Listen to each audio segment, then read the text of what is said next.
A doutrina espírita, ela não traça nada como obrigatório, com muitos detalhes. Existe as obras básicas, né? Especialmente o livro dos médiuns, ela traça as linhas principais, que são fundadas exatamente nessas obras básicas como espinha dorsal de todos os trabalhos que são realizados dentro do Espiritismo. E aqui não é diferente. Com base em fundamentos nessa espinha dorsal, a Federação Espírita Brasileira também sugeriu algumas formas dessa reunião se realizar com base nas obras básicas, mas detalhes, ajustes podem ser feitos para cada situação, para cada necessidade de cada casa, desde que não fuja desses fundamentos. Né? E nós vamos ver isso aí um pouquinho mais à frente. Antes, nós precisamos ver alguns conceitos importantes. Vamos lá. O grupo mediúnico, lá no livro Diretrizes de Segurança, de Valdo Franco e Paulo Teixeira, nos define como um grupo mediúnico. Entendemos por grupo mediúnico a associação de pessoas que têm conhecimento da doutrina espírita e que pretendem dedicar-se ao estudo da fenomenologia medianímica e, simultaneamente, praticar a excelente lição do próprio Espiritismo, que é a caridade. Então, nós temos aí dois pontos importantes a observar. O estudo, que é realmente a base. Se não conhecermos onde nós estamos pisando, o terreno é muito perigoso, porque, na verdade, nós estamos lidando com o invisível, com, de uma certa forma, imponderável, que a gente não está vendo. Então, quanto mais informação nós tivermos dos espíritos, dos bons espíritos, que representem segurança para esse caminho, melhor. Senão a gente corre o risco de ir por um caminho onde a gente certamente vai tropeçar se a gente não tiver uma base mínima. Tá? E o segundo ponto é a possibilidade da caridade, que a gente colhe para nós mesmos com o aprendizado que os espíritos sofredores nos dão das suas desditas, que a gente deve observar não com curiosidade, para fazer julgamentos, mas para a gente ter como parâmetro. Se nós repetirmos a ação dos irmãos que vêm nos narrar, vai nos ocorrer a mesma coisa. Nós tem que ser visto por esse ângulo de servir realmente de aprendizado. E aí, ao conseguir auxiliá-los, a gente faz uma caridade para eles e para nós. Né? Porque nós vamos estar fazendo bem, vamos estar aprendendo a nos guiarmos num caminho bom, de segurança. Então, nós vamos, com relação ao estudo que nós falamos, nós vamos ver a importância dele ainda diversas vezes durante a nossa trajetória aqui nesse estudo hoje. Tá? Prosseguindo. Sendo a reunião um ser coletivo, como afirma Kardec, entende-se que os membros da equipe têm responsabilidades e funções gerais e específicas, das quais todos precisam estar cientes para garantirem o êxito da tarefa. Olha só, esse ser coletivo é o somatório dos membros de um grupo, de uma equipe, e que nós podemos facilmente trazer uma analogia que vai nos dar uma ideia perfeita. O corpo humano, que tem diversos órgãos que precisam funcionar sincronizadamente cada um responsável por uma função. Não existe função mais importante do que a outra dentro do corpo humano. Existem órgãos que talvez tenham um pouco mais de responsabilidade, mas todos são importantes. Porque se um órgão deixa de funcionar, o que acontece? Provavelmente os outros entram em estado de falência, né? E ainda utilizando o exemplo do corpo humano, pode ser que por vezes, quando um desses órgãos apresenta um problema, se ele não for utilizada, né, uma técnica para curar esse órgão, ele vai danificar o organismo todo.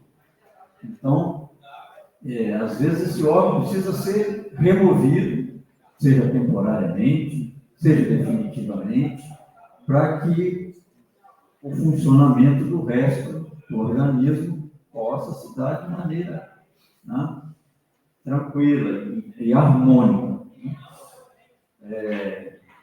Neste caso, pensando que esse corpo está funcionando perfeitamente, todos comprometidos, sincronizados,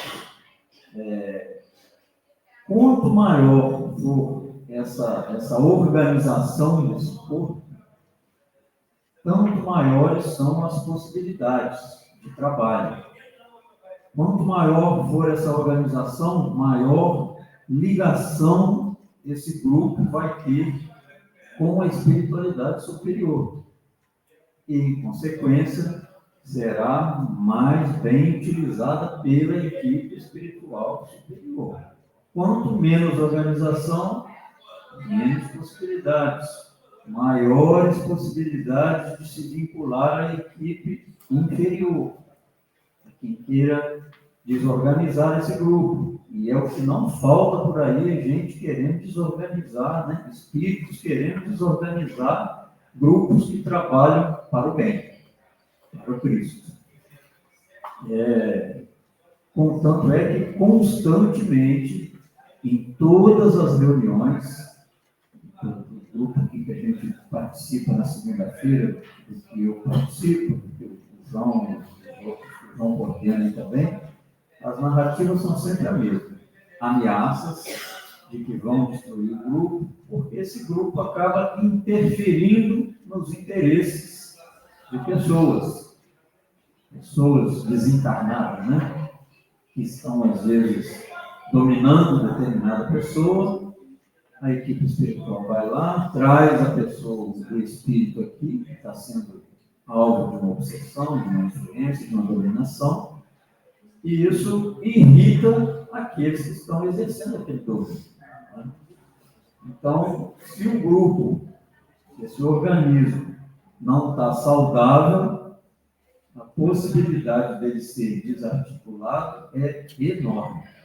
E nós voltamos a dizer como é que essas possibilidades se ampliam, da forma que foi dito no slide anterior, pelo estudo, principalmente, com muita base, com muito estudo, com caridade. E mais algumas coisas que nós vamos vendo aqui para frente. Vamos lá, mais um pouquinho.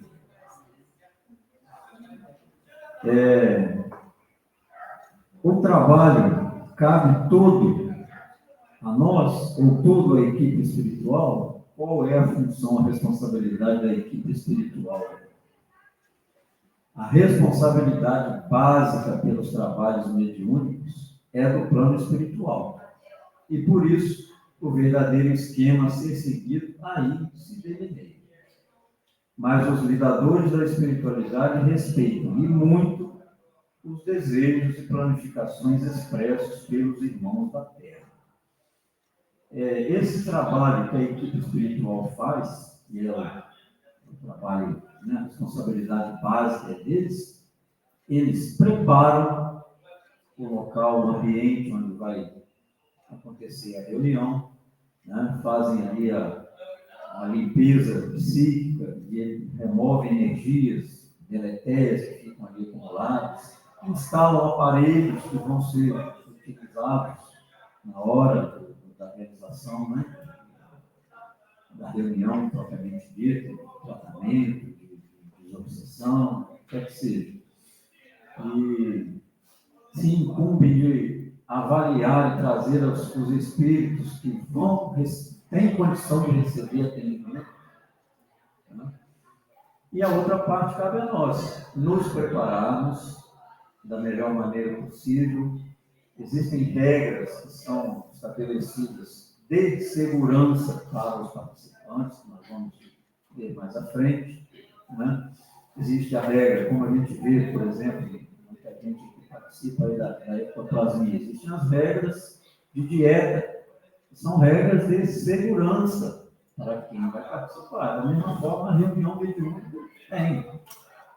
Mesma coisa, ingestão de carne, né? Porque as toxinas da carne dificultam a doação de energias, o trânsito de fluidos mais refinados, né? A dieta, naturalmente, do álcool, do sexo, no dia, né? Porque, segundo informações da espiritualidade, né, uma relação sexual no dia da reunião, se ela normalmente é à noite, né? Mesmo que ela seja praticada ali dentro do casal, de forma normal, respeitosa, segundo a espiritualidade, fica uma imagem, como um clichê gravado do ato, que acaba desviando o foco, desviando a atenção. É só por isso. Né? Se a relação, então, for promíscua, nem se fala. Aí já é um agravante. Então, não pode a gente contar que a equipe espiritual vai fazer tudo. A parte que nos cabe, como disse aí, eles respeitam, inclusive. Já te dou a palavra aí. Inclusive, o grupo, quando vai ser formado, qual vai ser a característica desse grupo? Está dentro disso aí. Eles respeitam e decidem. Vão decidir montar um grupo de quê? De uma reunião de desobsessão, de serviço, uma reunião de atendimento, de tratamento espiritual, com receituário médico, com receber mensagens de caráter geral, instrutivas, ou receber mensagens de caráter pessoal para consolar as pessoas. Isso já se decide antes de formar o grupo e a equipe espiritual vai ali trabalhar. Esclareceu aí? Então, né, tudo dentro aí cada reunião cada tipo de reunião desse vai exigir determinados requisitos dos participantes. Né? Vamos mais um pouquinho. Quais os objetivos de uma reunião mediúnica? O exercício da mediunidade de forma saudável e segura. Porque sem preparo, o risco de se envolver nesse tipo de trabalho é altíssimo. Porque, como eu disse, acabei de falar, a gente vive sob constantes ameaças. Que não, vamos dizer assim, não é que a gente não dê ouvido a essas ameaças. Se a gente está fazendo bem na nossa parte, estamos cumprindo bem, nós temos que confiar na equipe espiritual, que vai nos dar o suporte. Mas eles não podem fazer a parte que nos cabe, que é nos esforçarmos ao máximo para nos tornarmos pessoas melhores, nos moralizarmos, buscarmos vivenciar ao máximo o Evangelho. Tá bom. Obrigado. Tem que ser embaixo? Fiquei com medo de tornar aqui. Fiquei com medo de esbarrar aqui e tornar. Às vezes você mexe a mão aqui. Né? Se cair no computador, aí prejuízo é grande. Então, nós temos que entrar nessa seara aí com o máximo preparo possível. Senão, realmente, o risco é muito alto. Garantir segurança e seriedade da manifestação de espíritos nas reuniões mediúnicas privativas. Porque se a gente não tem o preparo, não fazemos bem a nossa parte, não somos um grupo, aquele ser coletivo vai ser desprotegido, nós sofreremos os ataques e as influências dos espíritos, zombeteiros, embusteiros, que vão semear ali a discórdia e vão desarticular o grupo. Se tivermos equilibrados, fortalecidos, né, na parte que nos diz respeito, teremos proteção. Ao contrário, né? Outro objetivo, prestar auxílio moral e doutrinário aos espíritos que sofrem ou que fazem sofrer. Está aí, né, nas reuniões mediúnicas de desobsessão, é o principal objetivo, né? Além, lógico, como eu disse no começo, a gente aprender com isso. Mas o que mais tem são espíritos que estão sofrendo e fazendo sofrer e que precisam de ajuda. E aí está a caridade que a gente pode fazer. Né? A gente se depara todas as reuniões aí com espíritos, gente, que estão ainda fugindo de feitores do tempo da escravidão. Olha, quantos anos tem isso? Né? 160, 150 e poucos anos aí, né? Estão encastelados ainda nessas ideias e que aparecem, de vez em quando, nas reuniões. Espíritos que sofreram um processo de hipnose e se apresentam em forma de animais, perderam até a forma humana. Precisam dessa ajuda. Para isso a gente tem que estar preparado para auxiliar. Né? Esse tipo de casos são apresentados quando a equipe oferece possibilidades de auxiliar. Se a equipe oferece uma condição rasa, somente casos mais simples serão trazidos.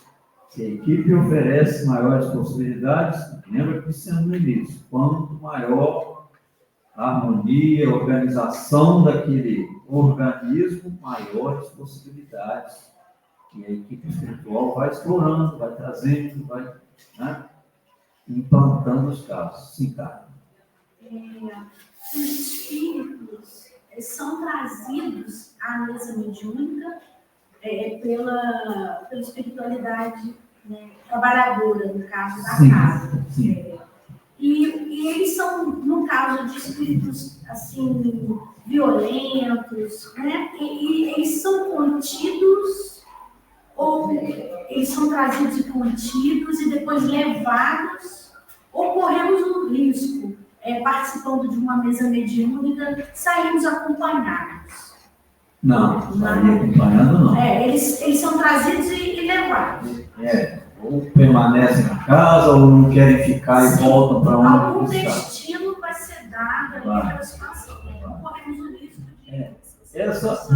Essa contenção, inclusive, que você se referiu, ela não é só a equipe espiritual que faz, não. Isso é um dever também da equipe do médium, que vai receber de toda a equipe, que está ali vibrando positivamente, né? Mais à frente eu vou narrar, vai chegar num outro ponto, eu vou narrar uma situação que eu vivenciei bastante. Uma pessoa que trabalhava com a gente não está mais, já desencarnou, né? Mas você vai entender. Diga, João. Roberto, queria que você falasse sobre duas questões. A primeira, eu quero voltar lá na analogia que você fez com o corpo dos órgãos. Sim. Assim como o órgão não pode escolher quando é que ele quer funcionar ou não. Sim. O membro da reunião pode escolher quando é que ele vai estar presente na reunião ou não. Gostaria que você falasse disso, com relação à questão da acessibilidade do trabalho. E a outra questão é essa aí, ó. Garantir segurança seria dada a manifestação de espíritos nas reuniões mediúnicas privativas com relação aos médiuns que tragam a mensagem, que não permitem que a espiritualidade escreva ou fale por alguma questão de insegurança do médium em relação a si mesmo ou até em relação ao grupo. Gostaria que você abordasse esses dois. Respondendo essa última pergunta, que está mais fresca, isso é um defeito que o médium tem que buscar corrigir, não tem que travar nada. Muitas vezes o médium trava porque acha que depois, na hora da avaliação, nós vamos ver como é que funciona, tem avaliação, ele acha que ele vai ser criticado. É uma ignorância, porque, na verdade, na avaliação se vai criticar a mensagem, nunca o médium. Então, a comunicação que vier do médium, seja psicofônica ou para psicografar, ele deve deixar, tem que dar passagem, deixar acontecer. Depois o grupo vai avaliar o que teve aquela mensagem, se ela é de cunho positivo, ou se era alguém tentando enganar. A culpa nunca será do médico. Às vezes trava por causa disso, a maioria das vezes é por causa disso. E é um erro, um engano. É um defeito que o médico tem que corrigir. E quanto à primeira, é claro, salta a mente que ele não pode escolher quando é que vai estar presente. É um compromisso ao entrar, ao assumir querer entrar num grupo, formar um grupo mediúnico, ele assume um compromisso. Na verdade, é um compromisso que, se ele falta, ele vai deixar de ajudar muita gente e pode, inclusive, carregar problemas para ele. Por quê? Talvez a gente fosse entrar nisso mais lá na frente, mas cabe aqui também. E muitas vezes, a reunião, por exemplo, a nossa é segunda-feira, às 2 da casa, determinados espíritos que estão encaminhados para se manifestarem através de algum dos médiuns, ele já é aproximado do médium na segunda, às vezes no domingo, às vezes no sábado, dependendo da complexidade de cada casa, para ele ir se familiarizando com a energia do médium e possibilitar a comunicação. Então ele está ali. Se o médium simplesmente falta por qualquer motivo, eu não vou, olha a consequência. Acabou também uma medida. Vai ficar ali talvez mais uma semana, se não for possível a equipe espiritual desviar para um outro. E muitas vezes o médium, quem trabalha sabe, chega previamente na reunião e fala assim: hoje eu não estou bem, eu estou sentindo às vezes o coração disparado e tal. E a gente sabe, vamos aguardar um pouquinho. Bom, inicia a reunião, na hora das comunicações, manifesta-se um espírito narrando que está com problema de coração, que está, às vezes esqueceu, até que ignora que desencarnou, diz que está no hospital, no diálogo, você pergunta, mas, ou melhor, fala assim: estou com muita dor no peito, muita dor no coração. Você não procurou um médico? Não, eu estava no hospital, agora eu não sei o que está acontecendo. E qual era o seu problema que te levou ao hospital? Coração. Então está aí, o médium antes chegou escrevendo que estava com dor no peito, sentindo às vezes taquicardia e tal. Se ele não comparece, ele pode ficar às vezes com esse irmão mais alguns dias lá. Então, o compromisso, na verdade, a gente tem que, nesse tipo de trabalho, dada a seriedade e a gravidade dele, nós temos que organizar a nossa vida em torno desse trabalho. Então, assim, ele tem que ter uma prioridade para nós. Em que sentido? Eu vou marcar um exemplo, eu vou marcar um médico. Doutor, a secretária, tem vaga aí para consultar no doutor tal? Tem. Quais os dias? Tem segunda e sexta. A minha reunião é segunda, qual o dia que eu vou marcar? Sexta. Quem trabalha por escala? Por escala? Meu marido ele trabalha por escala. Não. Aí eles não vão chegar sabendo que ele já não vem, que ele não vai vir. Sim, não. Aí tem no mesmo molde das faltas lá da ectoplasmia, tem as faltas justificadas. A equipe espiritual de antemão sabe. Ele tem que dar lá, falar o dia do mês que ele vem, previamente, um mês antes. Avisa, não precisa ser um mês antes. 2, 3 dias antes ele já sabe, ou na semana anterior, gente. Semana que vem, minha escala é no dia da reunião, já sabe que eu não venho. Mas se há alguma intercorrência também no dia, avisa no grupo a espiritualidade, sendo um motivo justo, ela vai tomar as providências para proteger. Agora, se não é um motivo justo, e isso é repetitivo,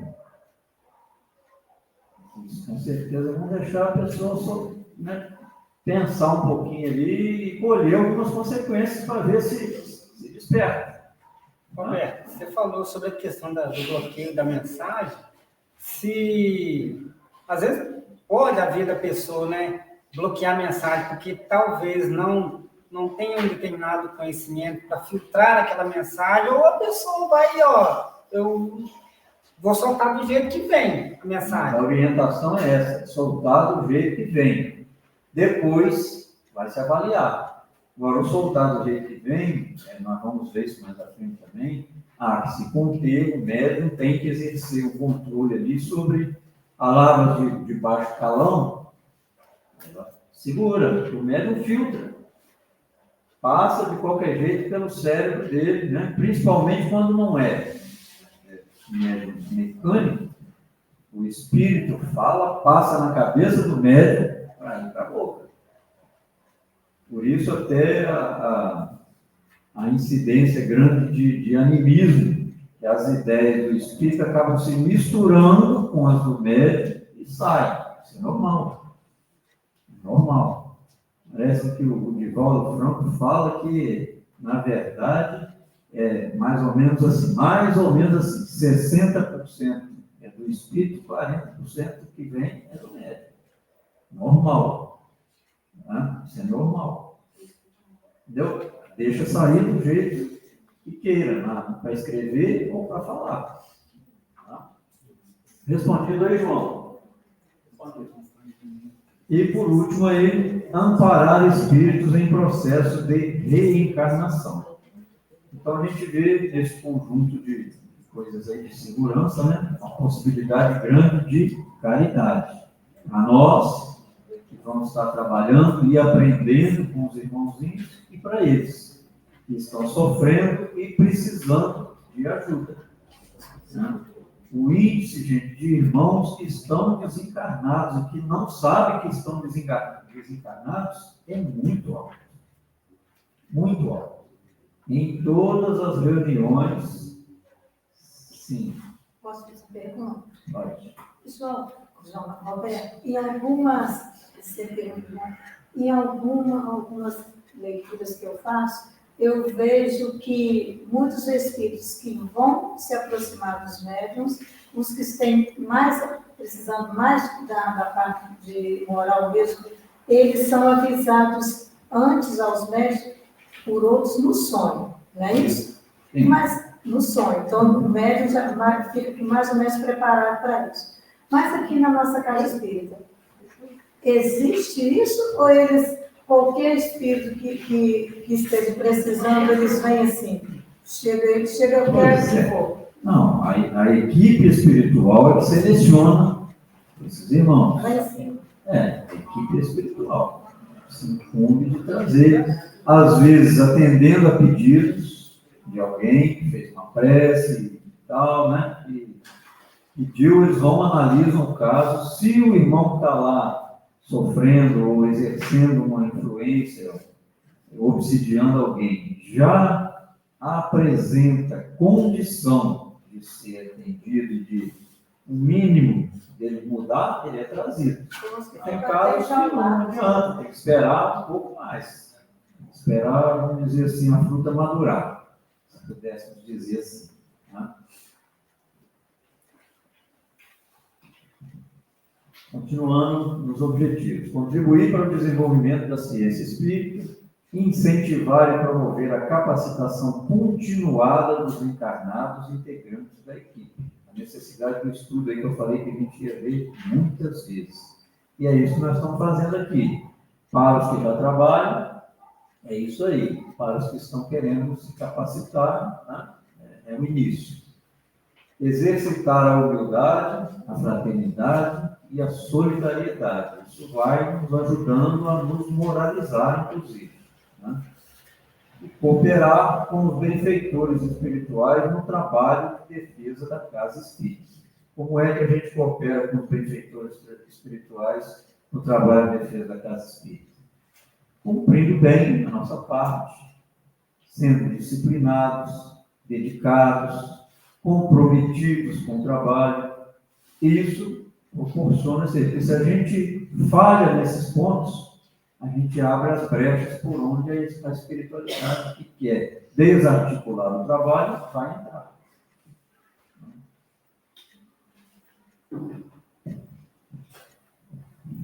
É relevante que todos os participantes da reunião possuam base doutrinária espírita relacionada às atividades mediúnicas.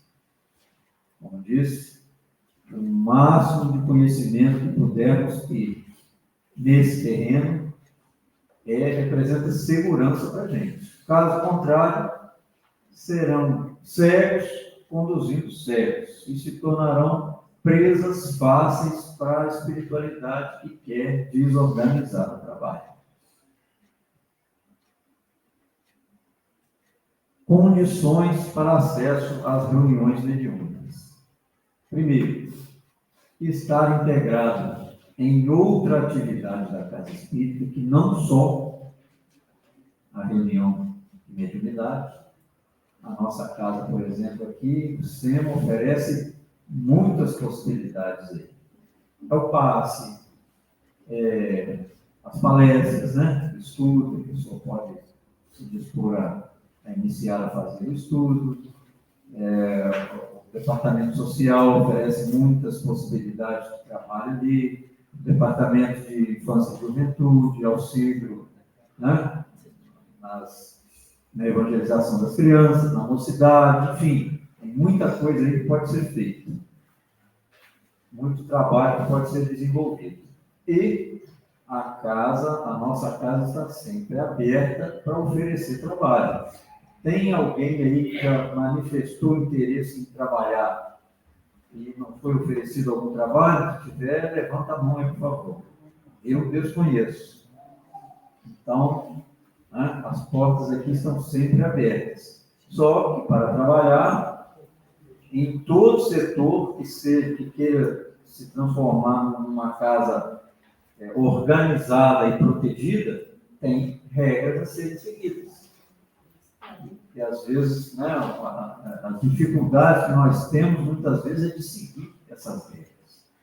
É ainda uma indisciplina que nós trazemos como defeito nosso, espírito de terceira ordem, que nós precisamos botar isso como meta para a gente se enquadrar, se encaixar nisso aí. Revele possuir conhecimento espírita adquirido nos cursos regulares de estudo do espiritismo e da mediunidade. Aí, o estudo e a fixação do ensino espírita colocam-nos em condições de mais amplo discernimento da vida, dos homens e dos espíritos.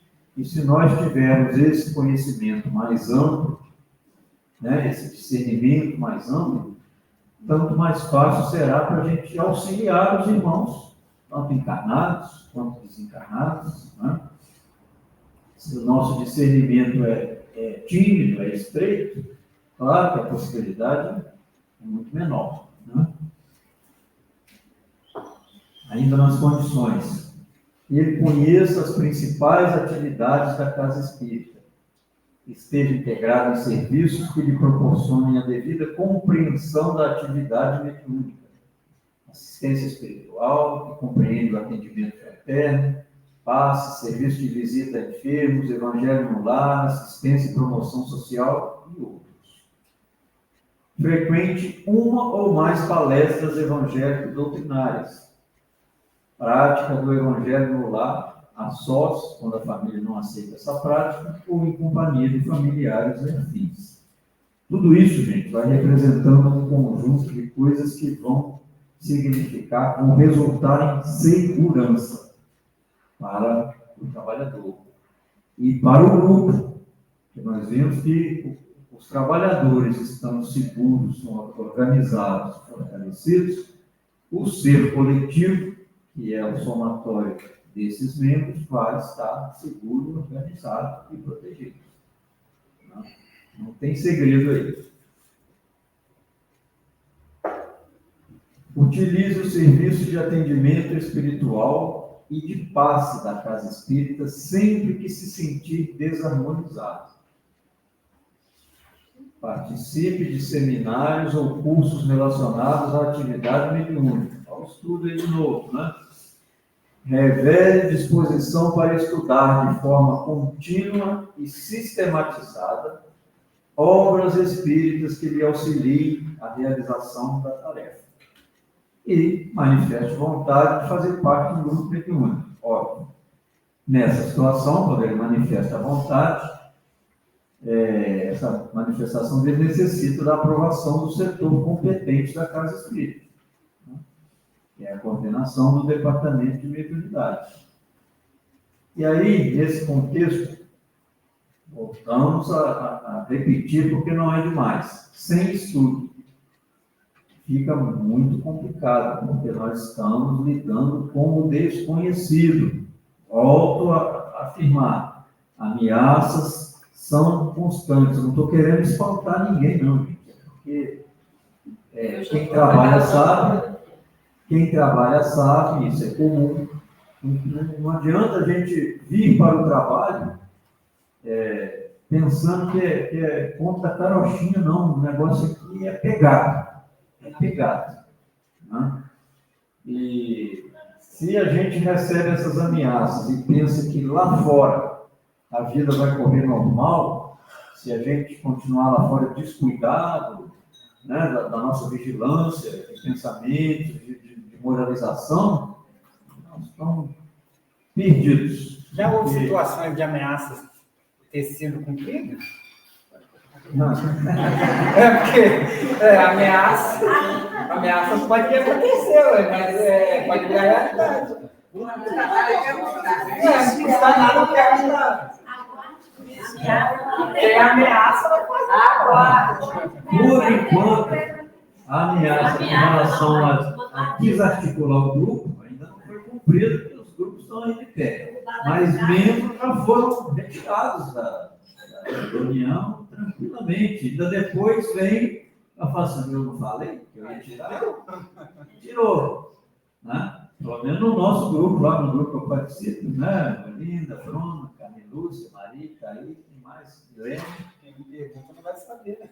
Ameaça tirar e falar, aí agora vamos olhar em cada um de vocês, vocês ficam espertos aí. Mas ainda bem que avisa. Né? O aviso é claro. A gente não toma cuidado se a gente não quiser. Né? Não toma cuidado se não Quando não quiser. derruba, né? É? Quando não derruba, né? Tá chato. Isso aí. Infelizmente, tem como ficar com o olho pequeno, né? Com o olho desse tamanho aqui. Então, quem não estiver disposto a se modificar, a se vigiar, a se moralizar, conselho, não entre. Se for preciso mais um tempo, dê mais um tempo. Mas para entrar, entre para levar a sério. E quem estiver dentro e não quiser se moralizar, também sai, porque o risco é grande. E não é, vamos dizer assim, às vezes é preciso remover o órgão que está comprometendo o organismo todo. Tanto, a proteção é tanto para o organismo vamos para o órgão. Porque se ele estiver desarmonizado e vai desarmonizar o restante do grupo, mas a pior consequência vai ser para ele. Qual o mínimo de participantes do grupo para não acabar com o grupo? Como é que é? Mínimo de participantes para não acabar. Tira um, fica quatro. Tira um, fica três. Tira um, fica dois. Penso, não existe número mínimo, mas 2 pessoas fazem. Né? Desde que tenha um médium para dar facilidade, um dialogador para ajudar, auxiliar o espírito, está valendo. Não é o ideal isso, nós vamos ver mais à frente aqui. Mas, né, não tem tu, vai tu mesmo.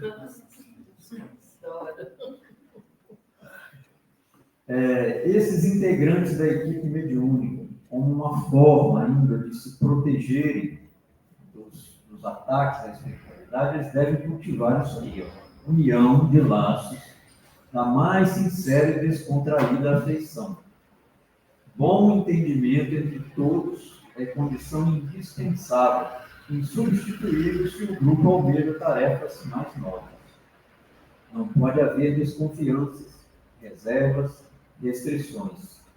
Porque se tiver isso aí, vai acontecer o que está dizendo embaixo. Os espíritos desarmonizadores sabem tirar partido de tais situações, pois esta é a sua especialidade. Muitos deles não têm feito outra coisa, infelizmente para eles próprios, ao longo dos séculos, senão isso: atirar as criaturas umas contra as outras, dividindo para conquistar. Isso está lá no livro Diálogo com as Sombras. Então, se a gente passa a ter restrição, reserva a alguém, isso vai se refletir lá no trabalho, gente, de maneira negativa e péssima. Esse grupo, podemos dizer que estaria condenado. Aí, entrando mais na parte prática aí da reunião. Ela deve ser privada, né? E é aconselhável que se feche disciplinadamente a porta de entrada 15 minutos antes do horário marcado para a abertura da reunião, tempo que será empregado na leitura preparatória. Depois vem as etapas: a preparação, o desenvolvimento, o encerramento e a avaliação. Na preparação, sugere-se uma breve leitura de uma página espírita, leitura de um pequeno trecho do Evangelho segundo o Espiritismo ou do Livro dos Espíritos, uma oração objetiva e concisa. Nós, por exemplo, no grupo que eu participo na segunda, a gente fecha os 15 minutos antes, 6h45, fecha o portão. A gente bota uma música naquele aparelhinho de som aqui lá embaixo e 15 minutos nós nos harmonizamos ali com a música, cantando ou acompanhando mentalmente. Depois fazemos das 7 às 7h30. Das 7 às 7h15 nós estudamos um trecho do Evangelho, comentamos. Das 7h15 às 7h30 estamos estudando atualmente o livro, esse livro foi mencionado antes, Diálogo com as Sombras. 7h30, fazemos a prece e iniciamos a reunião, as comunicações propriamente dele. Às 8h30, a gente encerra e fazemos a avaliação. Aí vai até 9h, 10h, né? Mas aí já encerramos, já liberamos ali. Por que tem que ter esse método, essa disciplina? Porque a equipe espiritual que assiste a cada grupo, eles têm outros compromissos. Então, nós temos que procurar ser pontuais, disciplinados com relação ao horário. Eles terminam aqui, eles vão auxiliar em outra casa. Então, se a gente vai esticando nossa reunião até 8h40, 10h09, as comunicações ali, sem disciplina, não vai. Roberto, o que auxilia para vocês é o que auxilia para cima? Pode ser, pode não ser. Auxilia embaixo, auxilia em cima, junto com outras equipes, com certeza. Com certeza.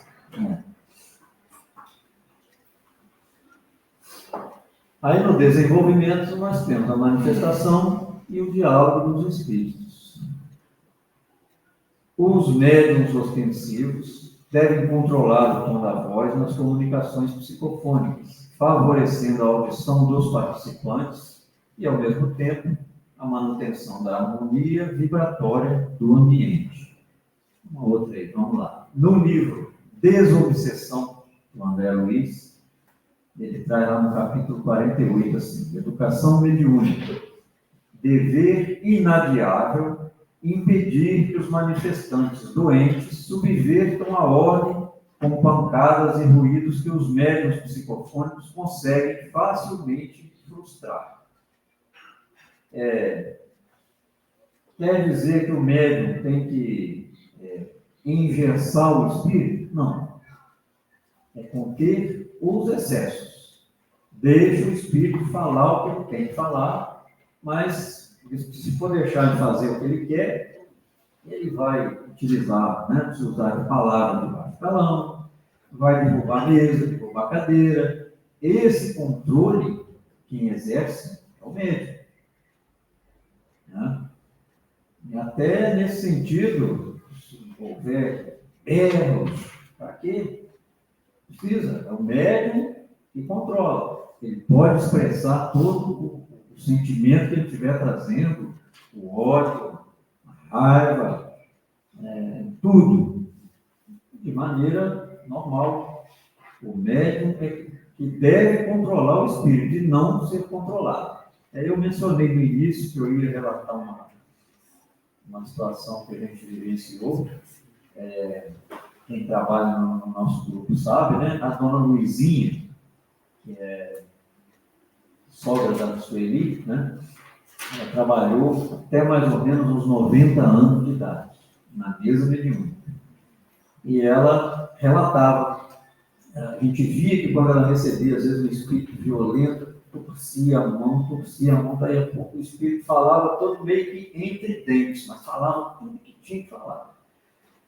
E ela depois relatava, olha, eu tive esse espírito se aproximou de mim, estava tendo ainda outra comunicação, mas eu já fui envolvendo ele com muito amor, tentando acalmá-lo. Meu irmão, calma, você vai poder falar o que você quer, tudo que você quer, mas com educação. Não precisa de você ser violento, ser agressivo. Aqui nós queremos te ajudar. Então ela dizia que ela já, vamos dizer assim, amansava o rapaz ali, já chegava, né, já macio para a comunicação. Isso é um trabalho que o médium deve se esforçar por fazer e é fruto de experiência também. Com a vivência e com o amor, ele consegue isso. A energia, o magnetismo dele teria esse poder. Né? Mas que o espírito tem o direito de expor o que ele está sentindo, ele tem, e deve. Né? Senão não vai ter condição de expor o problema e ser melhor ajudado. Né? Com relação a esse caso que você falou da dona Luizinha, ela falava e ela conversava com ele mentalmente, ela se comunicava mentalmente. Isso aí. Roberto, como você falou que a espiritualidade também tem outros compromissos, né? Por isso que a gente não deve estender a reunião além. A gente corre o risco de, porque eles são pontuais, e quando a gente for estendendo, eles irem para outro trabalho e a gente. Carla, se isso é uma coisa ocasional, não. Mas se torna repetitivo, na verdade, corre o risco até deles abandonarem aquele grupo. Tá? Porque eles são pontuais, eles vão. Eles têm marcado, né? Do mesmo jeito que a gente se organiza, eles se organizam. Sim. Então, quer dizer, quando chegar a hora deles irem. Mas se por uma circunstância ali precisou, numa reunião, atrasar, alongar um pouquinho o diálogo, o atendimento, tudo bem. Agora, toda, né? Aí mostra uma indisciplina da equipe. Uma indisciplina. Tá?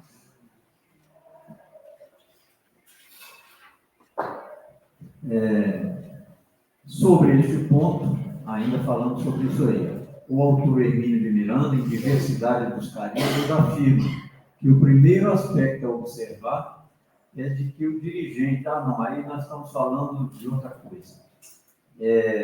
Em algumas reuniões, inclusive na que o João participa, todos os, que consta aí na apostila, né, que é recomendável que todos os médiuns sejam também dialogadores, doutrinadores, esclarecedores, pois isso evitará que a reunião precise ser suspensa quando da ausência do dialogador, bem como facilitará que o médium dialogue mentalmente com o espírito que apresenta dificuldades no processo de incorporação.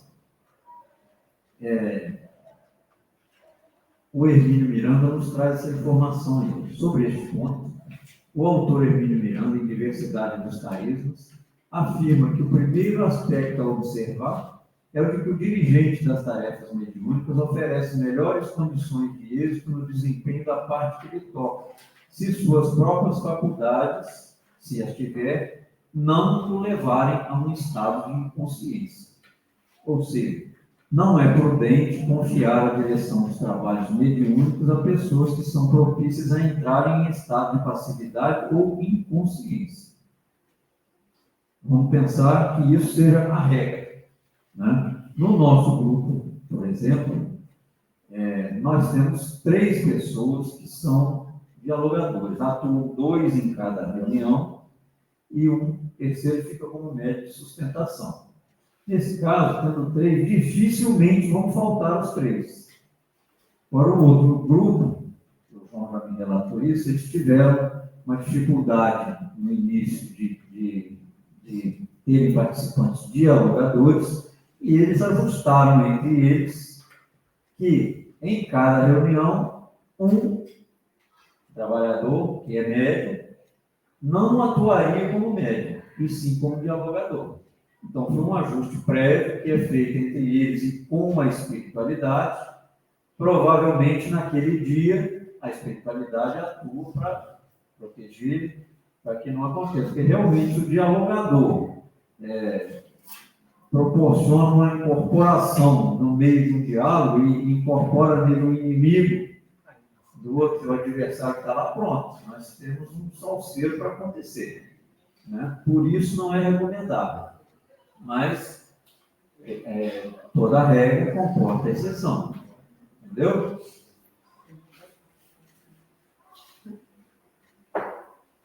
Essas passividades que são, né, o desenvolvimento. A cada médium, 2 passividades por reunião. Perdão. Vamos lá. Desculpa, eu achei que tinha mandado aqui no momento. Com relação ao número de passividades que cada médium, né, dá. A cada médium, 2 passividades por reunião, eliminando com isso maiores dispêndios de energia e manifestações sucessivas ou encadeadas inconvenientes sobre vários aspectos. Isso é uma sugestão lá que está lá no livro Desobsessão. 2 comunicações são suficientes para cada sensitiva, excepcionalmente 3. Está no livro Qualidade da Prática Mediúnica, de Valdo, né, respondendo ali. Isso não é absoluto. Roberto, né? só no caso quando for desobsessão.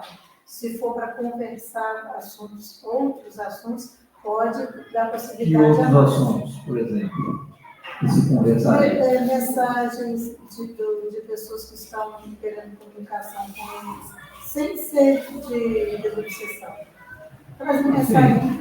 Bom, mas tudo isso encaixa no que eu vou falar aqui. Isso não é absoluto. Normalmente há um desgaste para o médium, essa incorporação e essa comunicação. Se o médium ele relata que ele está ficando desgastado durante 2 ou 3 comunicações, diminui, reduz. Se não, pode ir mais. Cada organismo reage de um jeito a isso. Aí é uma média, vamos assim dizer. O importante é que aconteça, nessa situação aí, com regra de disciplina, uma comunicação por vez. Comunicações simultâneas não são, né, desejáveis, geraria aí uma certa desorganização. Tá? Encerramento. Concluídas as manifestações dos espíritos, o dirigente da reunião realiza as vibrações, ou irradiações mensais, seguida da oração final, ou indica um participante para fazê-las. Depois, vai-se a avaliação da tarefa, que proporcionaria o fortalecimento da equipe. Em que sentido? Às vezes o médium relata que viu determinada situação de determinado espírito que se comunicou. Mas isso é coisa, às vezes, tão sutil que o médium pensa, isso é coisa da minha cabeça. Mas outro médium viu também, fala, não, eu vi. Isso vai fortalecendo, vai dando segurança aos médiuns, né? E evitaria aquela questão do travamento que alguém perguntou aí. Né? Então, porque às vezes a pessoa, por insegurança, não dá passividade para o espírito que estava ali para transmitir uma mensagem, seja psicofonicamente ou psicograficamente. E aí ele vai relatar na avaliação, eu vi que um espírito apresentou que para mim era Bezerra de Menezes. Eu pensei, não, Bezerra de Menezes não vem aqui. Aí eu não abri a passagem, mas o outro médium falou assim, não, eu vi o doutor Bezerra do seu lado. Aí da próxima vez você vai ter segurança. Então, essa avaliação se presta também a isso, né? Analisar o correto desenvolvimento da atividade, se ocorreu ali dentro do esperado, né? Analisar o desempenho de todos os membros do grupo mediúnico, com percepções, com captações, né? Avaliar o atendimento espiritual prestado aos espíritos necessitados e avaliar o conteúdo das comunicações mediúnicas, né? Lembrando, nós já falamos isso lá no começo, mas isso é importante. O que vai ser sempre avaliado são as comunicações, nunca o médium. Então, não há motivo para travar. Abra a porteira e deixa o boi passar. Certo? Essa reunião tem que ter uma regularidade. Ela será sempre realizada nos dias e horários pré-estabelecidos, com periodicidade definida pela direção da Casa Espírita. Funcionamento constante, sem período de férias. O que pode haver é um revezamento. Normal que todos tenham direito a férias. Mas, né, avisa a equipe, janeiro, vou precisar me afastar uma semana, 2 semanas, né? Outros procuram cobrir ali a ausência, e assim que se faz. O trabalho não pode parar, porque o serviço do Cristo não tem férias. Posso perguntar um negócio? Pode. E as pessoas que têm transtorno psicológico ou com medicação atrapalha, às vezes a pessoa é muito ansiosa, vocês têm que ver como é que é essa pessoa. Muitas vezes está passando por um psicológico, um tratamento. Pode Você ser, diz, né? ela trabalhadora? É. Não, essas pessoas não deveriam trabalhar enquanto elas não se organizarem. Entendeu? Elas têm que fazer o tratamento primeiro, assim como quando são colhidas por processos obsessivos, por algum descuido que são comuns a todos nós, elas também, né, devem receber o tratamento. Não precisam se afastar da reunião do trabalho, com obsessão, mas com problemas psicológicos, psiquiátricos. Não, eu deveria dizer que é só a medicação que eu estou Tá. Quem está medicado, corretamente medicado, em tratamento, Não, aí... toda a Casa Espírita com absoluta normalidade. Correto, normal. Eu entendi mal, então, o que você perguntou. Entendi você falar, talvez, com distúrbios psicológicos, e às vezes Também, essa pessoa nem está fazendo tratamento. Mas aí, se ela não está tomando medicação, ela não vai estar em condição. Ela está precisando de se cuidar primeiro. Eu e a Liliana, a gente é muito ansiosa. Nossa, até lá a gente não vai ver. Ansiedade, eu acho que se Eu perguntar aqui.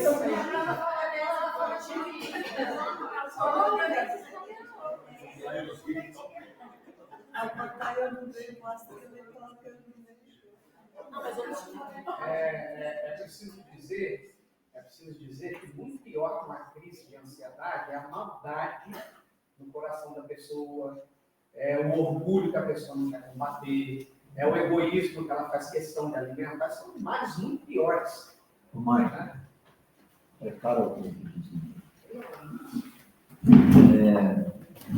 então, é mais ou menos isso aí, de forma pinceladas boas aí. Aí nós vamos à meditação. Nós vamos assistir um videozinho rapidinho, curto aqui, de 20 minutinhos. Vamos lá.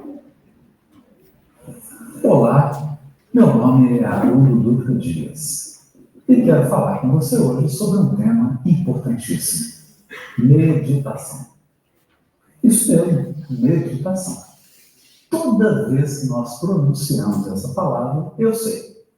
Você logo imagina alguém sentado, com as pernas cruzadas, os dedos devidamente posicionados, ou você pensa numa música repetitiva, no som de um sino, em alguém pronunciando um mantra.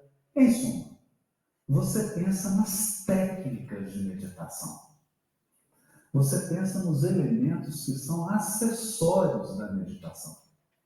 Mas raramente a gente pensa na meditação em si mesma, no conceito de meditação. O que é meditação? E eu não falo aqui das técnicas, porque você pode meditar proferindo um mantra, olhando uma cachoeira, tocando um sino. Você pode meditar de mais de 1001 maneiras. O importante é entender em que consiste a meditação. Quais são os seus objetivos? O que ela transforma em nossa mente? Quais os benefícios ela proporciona? Comecemos então pelo conceito de meditação. Eu queria usar aqui uma metáfora para simplificar um pouco as coisas. Sabe quando você procura uma musculação, um pilates, algum tipo de exercício? Pode ser uma caminhada, andar de bicicleta, qualquer coisa para fortalecer a sua musculatura. Nós sabemos que a atividade física, por si só, produz o fortalecimento dos nossos músculos. Produz o fortalecimento das nossas articulações. Ela coloca o nosso corpo físico num condicionamento adequado para as atividades rotineiras que nós nos propomos realizar. E faz isso porque o condicionamento físico, ele fortalece estruturas, exatamente, fortalece estruturas do nosso corpo físico. A meditação é a musculação da atenção. É o fortalecimento da nossa capacidade de concentração, de estarmos presentes, de estarmos focados em uma atividade, em uma pessoa, em um processo, ou simplesmente no ambiente em que estamos localizados. À medida que você fortalece a sua atenção, você é capaz de tratar um dos elementos mais embaraçosos da mente consciente: a divagação. A nossa mente consciente divaga, viaja, como um barco que não tem leme, levado ao sabor dos ventos. Desde tempos imemoriais, filósofos, místicos, espiritualistas, religiosos falam desse aspecto da nossa mente consciente, que é a divagação. A própria mística e santa católica Teresa de Ávila, que escreveu uma obra belíssima chamada O Castelo Interior, falava que à medida que você se entregava ao processo meditativo, o processo de interiorização, de fortalecimento da sua atenção, surgia na mente consciente, né? Ela fala assim do castelo interior, que é uma metáfora da nossa intimidade, do nosso consciente, o que ela chama de a louca da casa, que era uma mulher que saía batendo panelas. Essa mulher louca, batendo panela, gritando e andando pela casa, é uma metáfora engraçada da nossa mente consciente que divaga. Experimenta. Você começa a pensar em algo e logo lembra do boleto que vai vencer daqui 2 dias. Lembra da criança que tem que levar para a escola. Lembra de algum compromisso familiar. E um assunto vai puxando o outro, um pensamento vai puxando o outro, e a gente não consegue ter um pensamento contínuo a respeito de um único tema. A nossa mente, repetimos, é um barco ao sabor do vento. Nossa mente consciente. Pensando nisso, quando nós exercitamos a atenção, quando nós exercitamos o poder de concentração, não importa a técnica, nós estamos praticando meditação. Esse é o conceito de meditação. O fortalecimento da atenção e da concentração. Alguns grandes espiritualistas e praticantes da yoga e de técnicas meditativas orientais chegam a afirmar, isso nos ajuda bastante a aprender o conceito de meditação, que nós precisamos de alguns elementos presentes para que você tenha uma pessoa no estado de meditação. O primeiro desses elementos é a atenção, a concentração. O segundo desses elementos é a presença plena. Presença plena. O que significa isso? Você já deve ter passado pela experiência de ter saído com o seu carro, conversando com alguém, e conversa vai, conversa vem. Quando você percebe que você está tomando o caminho do trabalho. Inconscientemente você dirigiu por um percurso que é o seu habitual, aquele percurso de casa para o trabalho. Você estava tão concentrado ali na conversa, você não prestou atenção na direção. Significa que você estava dirigindo sem presença. Você estava dirigindo, mas na verdade você não estava ali. Você estava na conversa. Né? Ou quem não se lembra da família quando sai, ou de amigos quando saem, ou de casais que vão para um restaurante e ficam tão concentrados na mensagem do WhatsApp que até esquecem que foram para o restaurante com outra pessoa. Não é? Ou seja, você está no restaurante, mas na verdade não há presença. Você não está presente. A sua mente, com todas as potencialidades, não está focada naquela experiência que está sendo vivida. Então você está como que cortado. Você está em pedaços. Um pedacinho de você está em um lugar, outro pedaço está em outro pedaço está em outro, e nem você mesmo sabe onde está. Essa falta de presença é o mal do nosso século XXI. E é ele que tem provocado uma alta dose de ansiedade. Basta você imaginar que de 3 pessoas de cada 5 usam remédio para dormir. Isso mesmo. De cada 5 pessoas, 3 utilizam remédio para dormir. Porque não conseguem desacelerar. Quando elas deitam na cama, estão tão agitadas, elas estão tão fragmentadas, estão tão partidas, a sua atenção está dividida com tantas coisas que elas não conseguem relaxar, não conseguem repousar, não conseguem ter paz, experimentam uma ansiedade que nem elas mesmas são capazes de explicar. Qual é a causa? Um afogamento, um medo, um pânico. uma tendência em pensar no que virá e esquecer completamente o que está sendo vivido. Então, esse estado de presença é o segundo e importantíssimo elemento da meditação. Atenção, estado de presença. E o terceiro, consciência. Consciência. Consciência é quando todos os seus recursos cognitivos, sejam conscientes ou inconscientes, estão focados na atividade presente. Então você faz a atividade com plena consciência de cada movimento, de cada respiração, de cada gesto. Você realmente está fazendo, sabendo o que está fazendo e fazendo com consciência. Então, se você move a mão é movida com consciência e não de forma inconsciente. Reunidos esses três elementos, atenção, presença e consciência, nós temos um estado meditativo, que é o estado que se alcança através da meditação.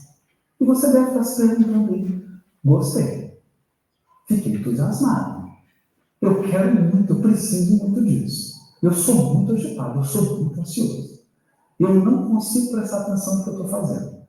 Às vezes eu saio de casa para ir ao supermercado comprar alguma coisa, quando eu vejo, eu já estou na farmácia e nem sei mais o que eu ia fazer no supermercado. Se você sente essa vontade de se apropriar desse estado meditativo, você deve estar se perguntando, e como que eu faço para alcançar isso? O que é, então, a meditação em si?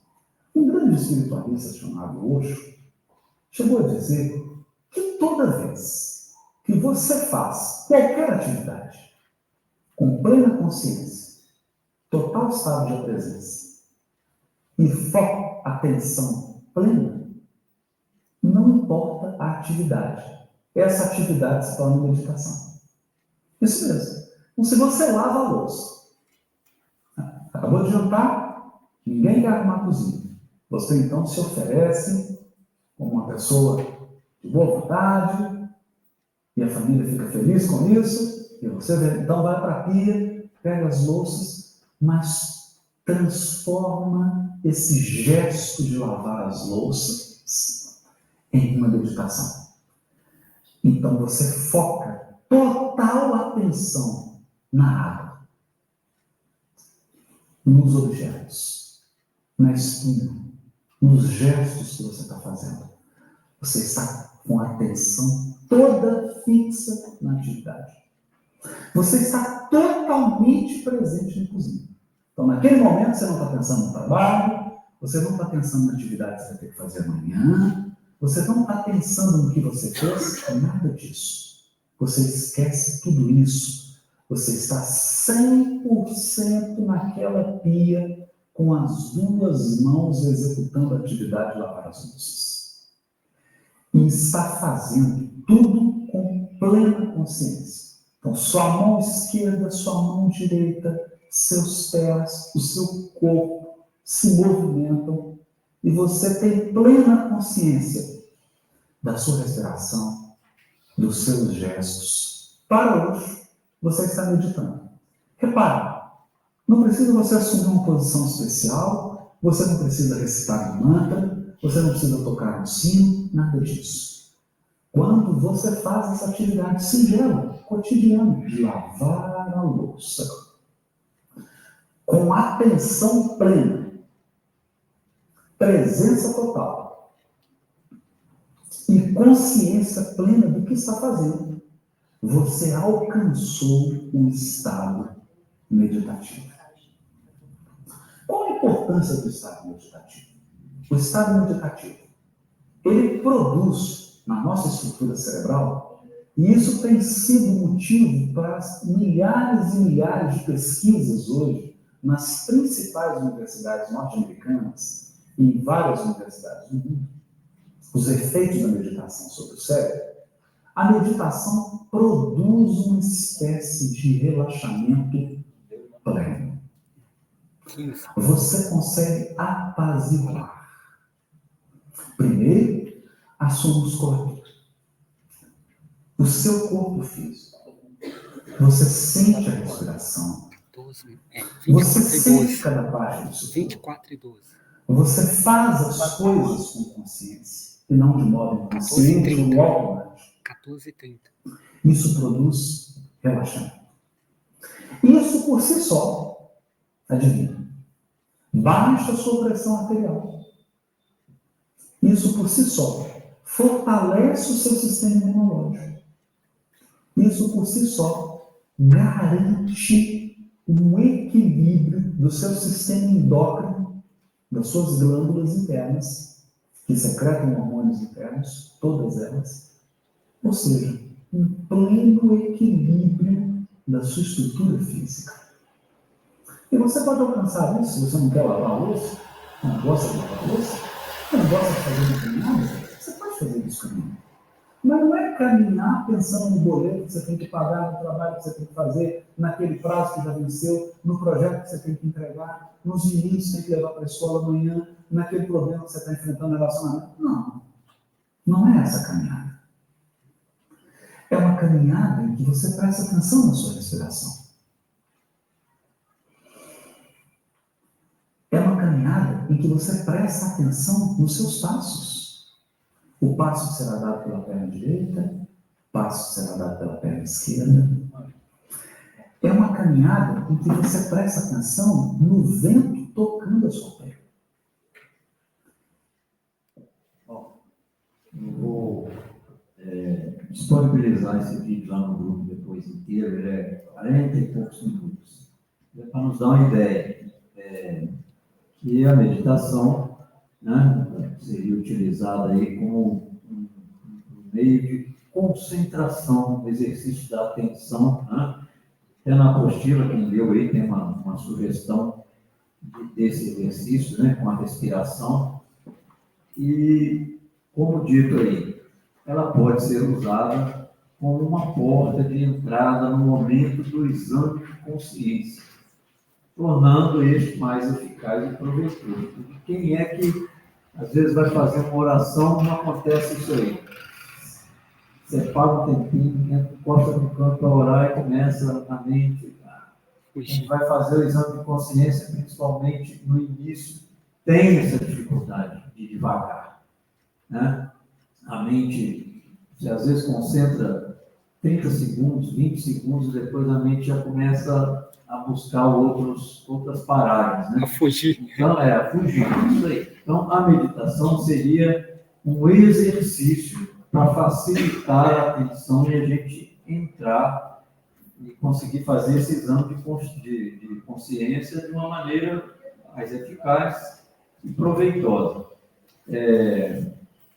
Nós fizemos um estudo aí na Semana Espírita, né, da questão do tesouro, né, do coração, cujo objetivo é você descobrir em você, né, onde é que está o seu tesouro, é aquilo que você sente. E como é que você vai descobrir o que você sente, como que é a base, né, da sua vida? O sentimento vai gerar o pensamento, que vai gerar a palavra, que vai gerar o ato, que vai decidir o seu destino. Como é que você vai descobrir que sentimento é esse, se você não consegue concentrar para descobrir? Então, a meditação teria essa função de auxiliar aí, né? Nós vimos que eu narrei uma situação que está descrita lá no livro Ação e Reação, em que o André Luiz, acompanhando o instrutor Silas, vai visitar vale repetir isso aqui, né? Vai visitar, no caso, um rapaz que estava sendo obsidiado por 2 espíritos, que eram tios desse rapaz, e observam lá que o caso se referia ao seguinte: esse rapaz havia herdado uma herança grande do pai, e havia conseguido a herança assassinando esses 2 tios que agora estavam obsidiando o rapaz. E aí o Silas pergunta, conversando com um dos obsessores, pergunta: como é que você consegue exercer tanta influência sobre o fulano assim? Ele fala assim, isso é muito fácil. Ele descreve que a resposta é uma aula que todos nós espíritas, médiuns, deveríamos assistir a essa aula. Ele diz assim, que todas as pessoas têm vontades, desejos, diversos desejos durante todos os dias, mas que todas elas têm um desejo central, que é a base de todos esses pequenos outros desejos que a pessoa tem. Então, eles descobriram o desejo central do rapaz, que era amealhar mais dinheiro, juntar mais fortuna. Cientes disso, depois de estudar o rapaz, eles falaram que era muito fácil estimulá-lo a fazer o que eles sugeriam que ele fizesse. E ele atendia rapidamente aquele pedido, porque era um anseio, era o desejo central dele. Nós sabemos qual é o nosso desejo central? Porque se nós não soubermos, se nós não nos estudarmos, e está aí que a meditação é uma ponte, é uma porta para facilitar esse estudo para nós. Se nós não soubermos, os espíritos vão saber. E nós, vinculados a um grupo mediúnico, seremos alvo de mais ataque desses espíritos. Né? Lembra das ameaças que nós dissemos desde sempre, no começo, no meio, estamos repetindo aqui? As ameaças são constantes. Se nós não nos conhecermos e formos fechando essas portinhas, mudando esse desejo central nosso, se ele não for bom, se ele não for muito bom, nós vamos ser presas mais fáceis para esses espíritos. Né? Então, fica aí a dica da meditação como um facilitador do exame de consciência que vai nos proporcionar identificar em nós o que precisa ser mudado, precisa ser alterado. E podemos ter certeza que todos nós temos necessidade de mudar alguma coisa em nós. Senão nós seríamos espíritos perfeitos.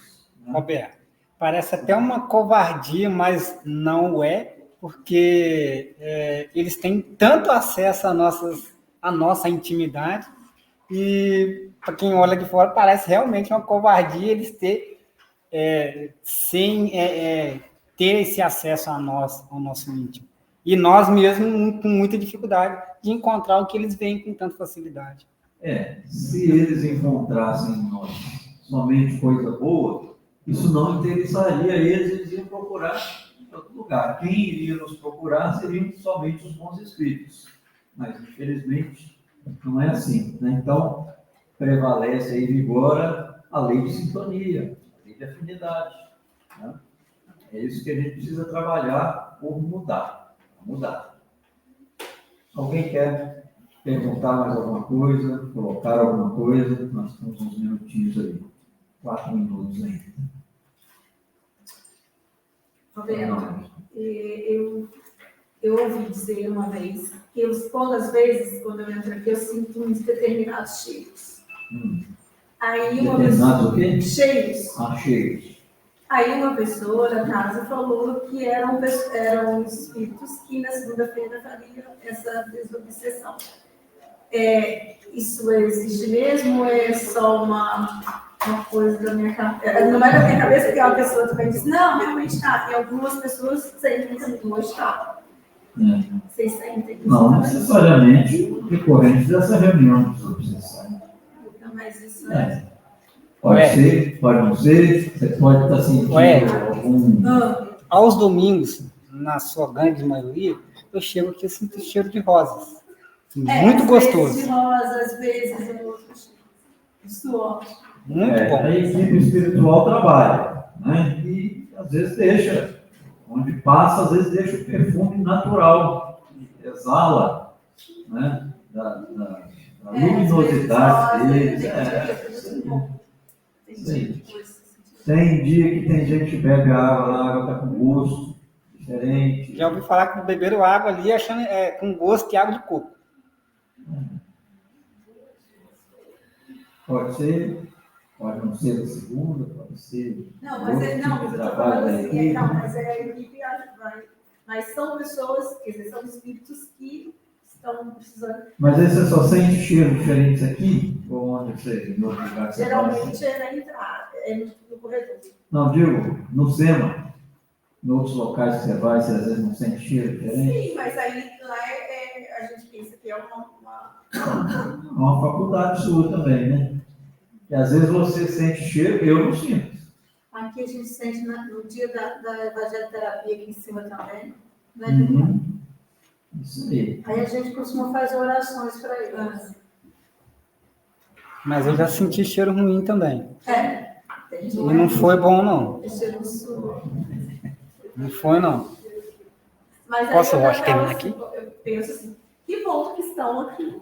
Sim. Que bom que estão ouvindo coisas edificantes, né? Palavras edificantes. Então isso é muito bom. Sim, com certeza. Com certeza. Ninguém sai sem aprender. Mas aí, quando às vezes o cheiro não é bom, não é muito bom, pode ser que esses espíritos já estejam se aclimatando aqui para a reunião, para serem atendidos na segunda-feira, mas segundo já foi descrito aí pelo João, não sei se ele que teve essa visão ou outros tiveram, existe uma enorme enfermaria aqui, não é isso, João? Por cima, aqui do cima, com quantos leitos? O número de leitos eu não sei. Quando me foi dada a informação de quantos pacientes tinham no leito, ultrapassava 2.000. Isso já tem alguns anos. Então. Isso é precioso. É preciso. Eu não sei de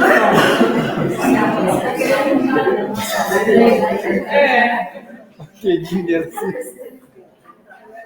Mas uma vez, Roberto, aquela que eu não participava do grupo, mas eu estava sentada lá embaixo, eu vi uma filhinha que tinha sentado esperando. Mas parecia que eles estavam com bolsa, mochila, mas estão sentadinhos assim, como se fossem pessoas andarilhas.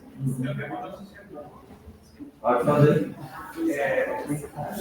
O estudo dele a fé vem com a atividade médica. Sim. Pode ter um espírito falando outra língua, como se Xavier, traduzir isso. Pode. Principalmente se ele encontrar essa correspondência no médium, aí vai no outro. Se não tiver nenhum, não vai nenhum. Mas ele se comunicaria em outra língua. Que função aqui? Pois é, mas por exemplo, Chico Xavier não sabia. Mas tinha uma função aquilo lá. Qual o destino que foi dado àquela comunicação? Não sei. Né?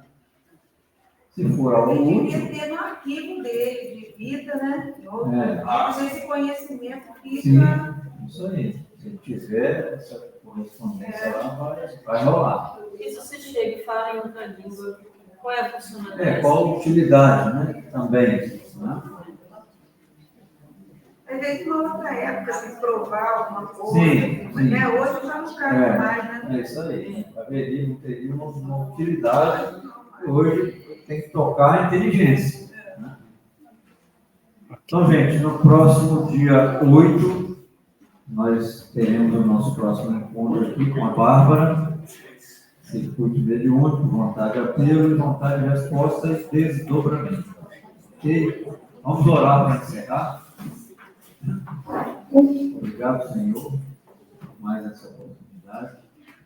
Que nós possamos levar o aprendizado que emana dessa doutrina de paz e de luz, de muito esclarecimento para nós, possamos levar gravados em nossas mentes e em nossos corações, para utilizá-los em nossa vida e no trabalho, para o bem, de preferência, o trabalho sempre com Jesus, em todas as situações. Ser conosco, mestre, hoje e sempre, que assim seja. Será servido agora lá embaixo uma calça de manioca. Quem puder colaborar lá com a cantina. Boa noite a todos.